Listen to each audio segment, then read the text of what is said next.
కాంగ్రెస్ ప్రభుత్వంపై BRS MLA Kaushik Reddy విమర్శలు గుప్పించారు. హనుమకొండ జిల్లా కమలాపూర్లో డబుల్ బెడ్రూమ్ ఇళ్లను పరిశీలించిన కౌశిక్ రెడ్డి నిజాలు మాట్లాడితే కాంగ్రెస్ నేతలు జీర్ణించుకోలేకపోతున్నారంటూ విమర్శించారు.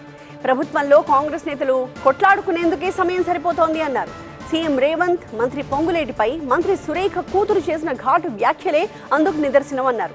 మరోవైపు ఇప్పుడు అధికారం ఉందని పొంగిపోతే బీఆర్ఎస్ అధికారంలోకి వచ్చిన తర్వాత వంగి వంగి దండాలు పెట్టాల్సి ఉంటుంది అంటూ హెచ్చరించారు కౌశిక్ రెడ్డి.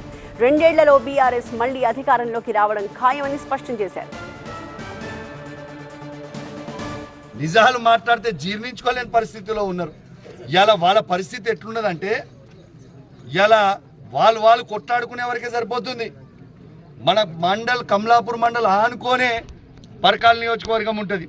ఆడ మంత్రి గారి కూతురు పొంగులేటి శ్రీనివాసరెడ్డి గారు, రేవంత్ రెడ్డి మీరే కొట్లాడుకుంటారా? లేకపోతే ప్రజలకి ఏమైనా చేస్తారా? అసలు మీరు కొట్లాడుకోవడానికి, మీ సినిమాలు చూడడానికి మిమ్మల్ని గవర్నమెంట్లోకి వేసిరా ఓట్లు ప్రజలు? పొంగి పడకుండి రేపు వంగి దండాలు పెట్టాల్సి వస్తుంది. కేసీఆర్ గారు అధికారానికి 2 సంవత్సరాల తర్వాత రాబోతా ఉన్నాడని కూడా వీళ్ళందరూ కూడా హెచ్చరిస్తా ఉన్నారు.